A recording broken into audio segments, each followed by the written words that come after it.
శ్రీ గణేశ పురాణము ఉపాసనా ఖండము 67వ అధ్యాయము. దూర్వాంకుర మహత్యము.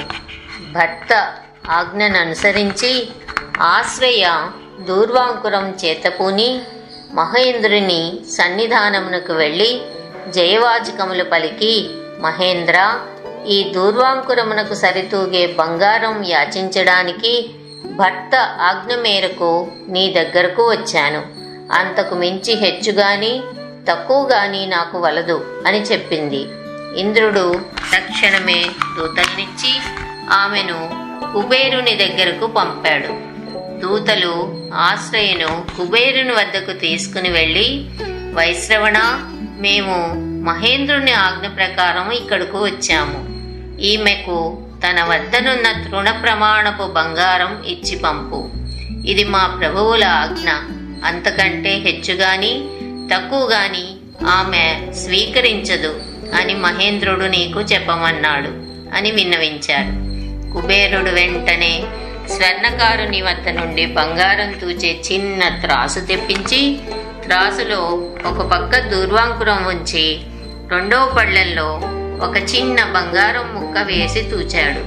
కానీ ముళ్ళు బంగారం వైపు మొక్కలేదు. అలా బంగారంతో రెండో పళ్ళెం నింపుతూ వచ్చినా ఆ బంగారం దూర్వాంకురానికి సరితూగలేదు. తరువాత కుబేరుడు తక్కెడు తెప్పించి చూశాడు. అయినా దూర్వాంకురానికి సరిసమానంగా బంగారం తోగలేదు. తర్వాత నూనె డబ్బాలు తూచే కాటాలో బంగారం వేసి చూసినా దూర్వాంకురానికి సరితూగలేదు. అంతకంటే పెద్ద కాటాలో బంగారం వేసి తూయించాడు. ఫలితం లేకపోయింది. కుబేరుడు తన కోశాగారంలోని ద్రవ్యాలన్నీ వేసి చూశాడు. అవి దూర్వాంకురానికి సరిపోలేదు. అప్పుడు కుబేరుడు ఒక పెద్ద ఘటతులామానము తెప్పించి ఒకవైపు బంగారం ఉంచి రెండో వైపు దూర్వాంకురం ఉంచి తూచినా ఆ బంగారమును సరిపడలేదు. కుబేరుడు సమస్త సువర్ణాభరణములను ధరించిన తన భార్య చిత్రలేఖను ఒకవైపు ఉంచి రెండవ వైపు దూర్వాంకురం ఉంచి తూచాడు. దూర్వాంకురం పైకి లేవలేదు. పిదపాలకాపురంలో ఉన్న మొత్తం బంగారాన్ని తెప్పించి తాను కూడా నిలబడిన దూర్వాంకురం పైకి లేవలేదు. ఈ వృత్తాంతం ఇంద్రుడికి తెలిసింది. అతడు ఐరావతమును నెక్కి అక్కడకు వచ్చాడు. ఐరావతంతో సహా తన యావత్తు ఐశ్వర్యంతో ఇంద్రుడు ఘటారోహణం చేసిన దూర్వాంకురం పైకి లేవలేదు. ఇంద్రుడు సిగ్గుపడి శివకేశవులను స్మరించాడు. వారు సపరివారంగా వచ్చి ఘటమును అధిరోహించున్నూ దూర్వాంకురమునకు సరితూగలేదు. అప్పుడు హరిహర ఇంద్రాది దేవతలందరూ శాండిల్య మహర్షి దగ్గరికి వెళ్ళి ఆ మునిప్రవరునికి నమస్కరించి, తాపసోత్తమ, నీ పత్ని తెచ్చిన దూర్వాంకుర మహిమ మేము మా కండ్లారా చూశాము. దాని మహిమ మేము ఎన్నడూ ఎరుగము. ఇప్పుడు తెలుసుకున్నాము. గజానుని శిరస్సుపై నీచే ఉంచబడ దూర్వాంకుర మహిమనే కాదు, నీ మహిమను కూడా మేమెరుగము అని చెప్పి మొదట గజానన్ని పూజించి తదుపరి శాండిల్య దంపతులను శ్లాఘించి యజ్ఞ యాగ జప తపాదులేవియును గజానన సమర్పిత దూర్వాంకురమునకు సాటి కావని చెప్పి గణేశ్వరుని సంతుష్టుణ్ణి చేసి పిదప ముని దంపతులకు నమస్కరించి హరిహరాది దేవతాగణములు వారి వారి స్వస్థానమునకు మరలిపోయారు. ఆశ్రయకు దూర్వాంకుర మహిమ సంపూర్ణంగా అర్థమైంది. ఆమె తన భర్త పాదాలు పట్టుకుని గద్గద స్వరంతో, నాథా, మీరు నన్ను మన్నించాలి. తపోనిష్టాగరిష్ఠులైన తమ వాక్యంపై సందేహంతో దూర్వాంకుర మహిమను తెలుసుకోవాలని యత్నించాను. మీరు నాకు తగిన గుణపాఠం నేర్పారు. ఇక ఎన్నడూ ఇలాంటి పొరపాటు చేయను అని వేడుకుంది. మర్నాడు ప్రాతకాలన లేచి దూర్వాంకురములతో గణనాథుని పూజించారు. ఇలా సాయం సమయములందు గణేశ్వరుని దూర్వాంకురములతో పూజిస్తూ వచ్చారు. వారి భక్తికి మెచ్చి గణనాథుడు వారికి గణేశలోక ప్రాప్తి అనుగ్రహించాడు. దూతలు, రాజా, ఆదిశేషునికైనా వర్ణింపనలవు కాని దూర్వాంకుర మహిమ నీకు చెప్పాము. ఇంతెందుకు, మూడు లోకములలో గల సమస్త సంపదలు కలిపిన ఒక్క దూర్వాంకురమునకు సాటిరావు. దూర్వ అన్న నామం ఉచ్చరించినంత మాత్రముననే మానసిక, వాచిక, కాయికములైన 3 విధముల పాపాలు తొలగిపోతాయి. దూర్వాంకురమును స్మరిస్తే గణపతిని స్మరించినట్టు అవుతుంది.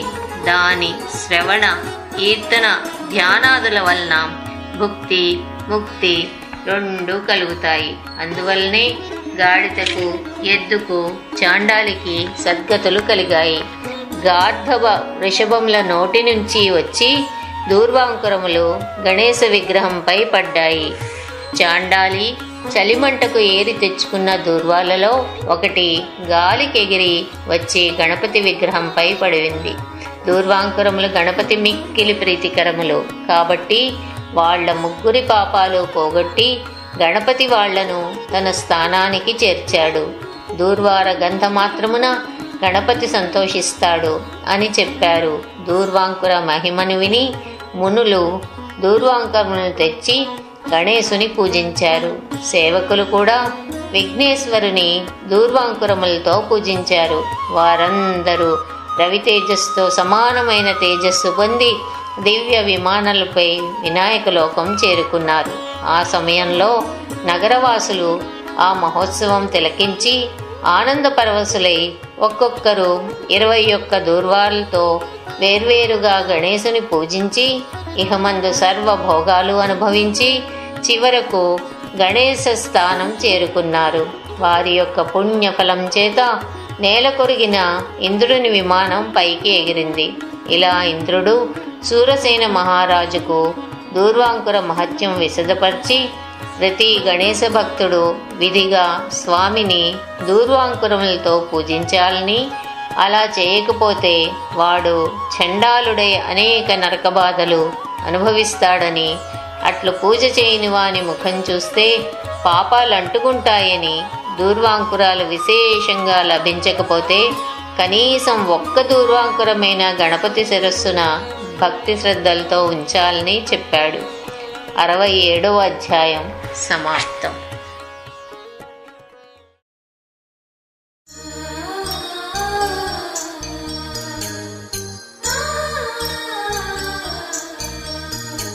శ్రీ గణేశ పురాణము ఉపాసనాఖండము 68వ అధ్యాయము కృతవీర్యుని స్వప్న వృత్తాంతము. మహేంద్ర, కృతవీర్యుని తండ్రి తర్వాత ఏం చేశాడు?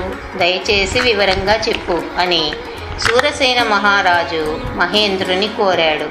అప్పుడు ఇంద్రుడు, రాజా, కృతవీర్యుడు సంతానం లేని వారికి గతుల్లేవే, నాకు సంతానం కలిగే మార్గం ఏది అని చింతిస్తూ నిద్రపోయాడు.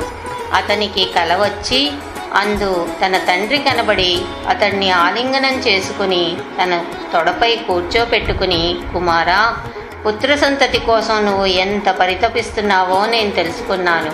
అందుకు నేను బ్రహ్మ దగ్గరికి వెళ్ళి ప్రార్థించగా కమలాసనుడు నాకు సంకష్ట చతుర్థి వ్రత విధానము చెప్పాడు.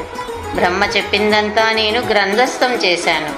ఆ గ్రంథంలో సూచించినట్లు నువ్వు 1 సంవత్సర కాలము యథావిధిగా వ్రతమాచరిస్తే నీకు తప్పక సంతానం కలుగుతుంది అని చెప్పి ఆ గ్రంథము కృతవీర్యుని చేతిలో ఉంచి అంతర్ధానమయ్యాడు.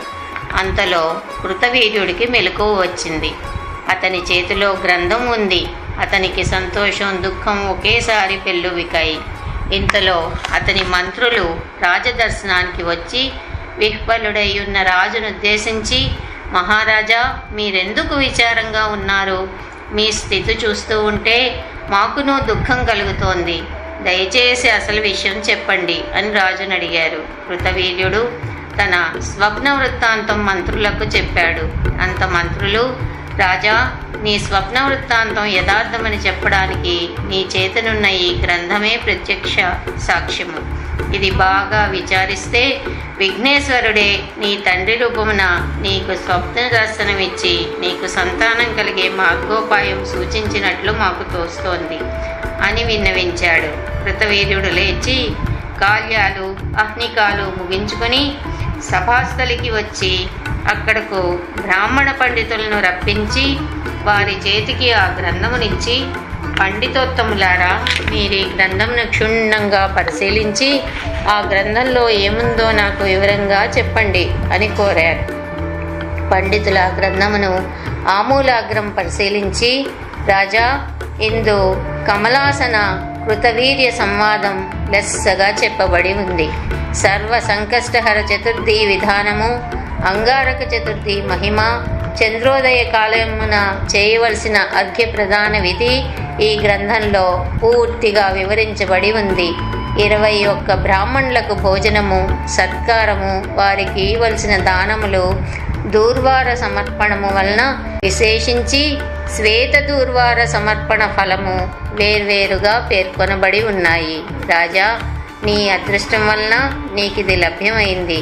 ఇటువంటి గ్రంథరాజము ఇదివరకెన్నడూ మేము చూడలేదు. దీనిని స్మరించడం వల్లను వినుట వల్లను సమస్తమైన కష్టాలు అంతరించిపోతాయి అని పండితులు చెప్పారు. పండితులను తగు రీతిని సత్కరించి వాళ్ళని పంపివేశాడు కృతవీర్యుడు. తర్వాత తన కులగురువులను రప్పించి వారి వలన శ్రీ గణేశ ఏకాక్షర మహామంత్రం ఉపదేశం పొంది గణేశ ప్రీతి కొరకు మంత్రజపము, సంతాన ప్రాప్తి కొరకు గణేశ వ్రతము ఆచరించాడు. 68వ అధ్యాయము సమాప్తం.